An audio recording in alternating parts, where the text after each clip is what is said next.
Sunshine! Wow, that's something you don't see all that often near Ungava Bay in northern Quebec. And when you do, it rarely lasts more than an hour. This was our second hunt at the Punic camp out of Fort Chimo, a town that itself is in a remote region of North America. This hunting camp is even more remote, one of 18 locations that Safari Nordique uses for hunters who come to the northern tundra to take 2 caribou. That's the limit in Quebec. The herd has been growing over the past few years, and the government of Quebec wants to keep it under control. Hunting is a logical method. The blue sky of 20 minutes ago is starting to load up with clouds, and the caribou are starting to move. It's kind of exciting. They strolled 40 yards from our blind. If they were white-tailed deer, they would have smelled us. Well, the wind is blowing directly towards them, but I don't think they can smell us.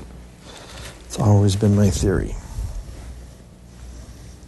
but I could be wrong. Caribou don't use their noses. They use their eyes for survival. Can you see them?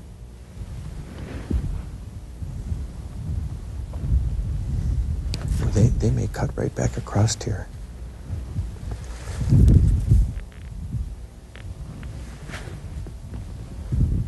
I wonder if he's going to come here or stick near the water.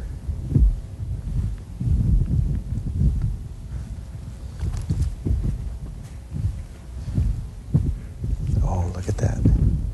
If this was a big bull, I'll just scope her just for kicks.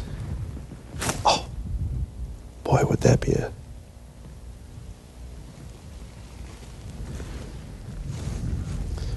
What a shot that would be. Unlike white-tailed deer, the big males aren't reclusive. They travel in groups and follow the same trails as the other caribou. So a big bull could very well come through. Less than an hour from leaving camp, the sun was pinched behind encroaching clouds, squeezing snow all over the tundra. No need to worry. The sun would be back, probably soon. Just as quickly as the weather changes, caribou appear, this time a good-sized herd with a few bulls that were almost big enough. Boy, that's very tempting.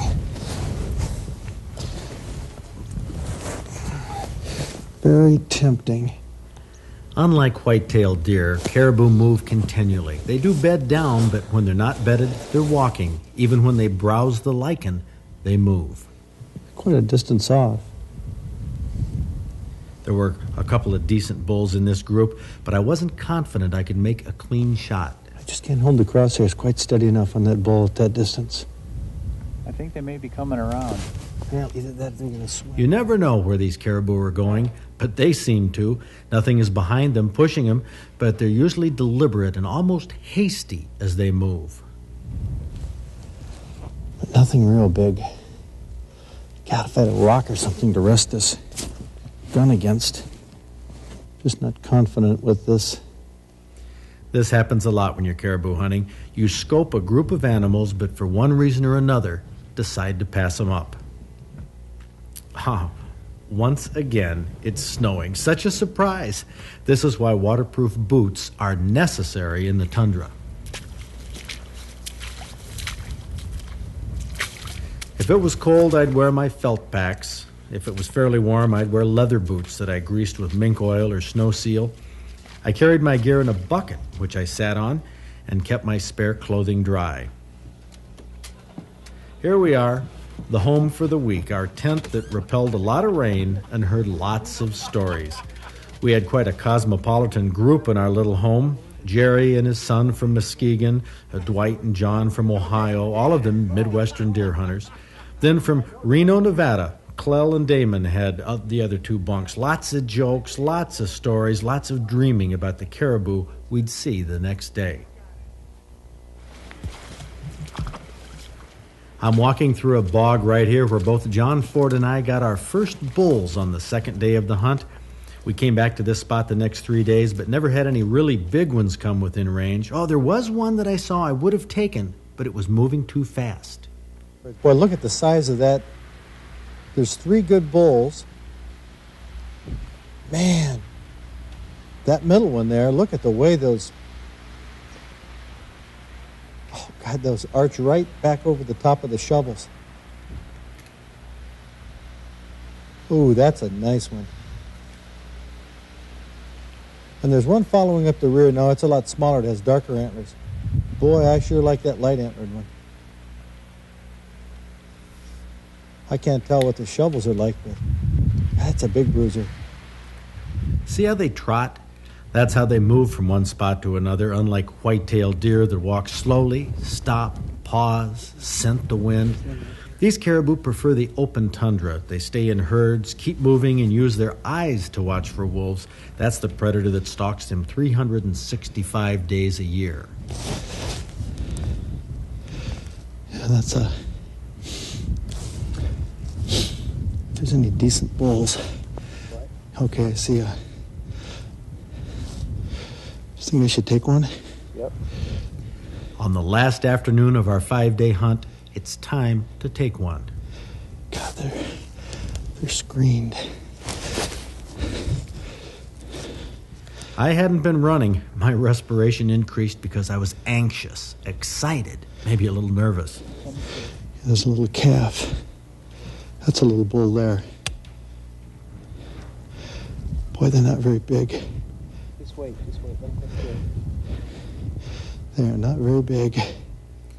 I'm sorry, folks. I'm a meat hunter, and these weren't big enough. I don't know, those bulls just don't look that big. They're just very small bulls. Here we are, the last day. I don't know how many more hours we can let pass, and I stay picky like this, but I mean, for the wild game dinner, I want some meat, and those just weren't big enough. That's how I make my decisions when I hunt. I gambled that we'd see more caribou in the few hours we had left, and an hour later, we did. You can't see the bull that I'm looking at. Boy, I don't know. I had a few seconds to make up my mind, and I did. The bull I took went down to the left of where John Ford could see with the camera. The other caribou walked right on by my bull that was soon to be boned out and on its way to our annual April wild game dinner. Cared for properly, wild game isn't wild at all. In fact, we'll have hundreds of guests this year that say they can't believe it. How can this be wild game? We bring home lots of good meat from our hunting trips. John Ford captures many golden moments on videotape. We relive our adventures over and over again, and when I see this, I'm ready to go back again. Boy, that was one big bull, wasn't it?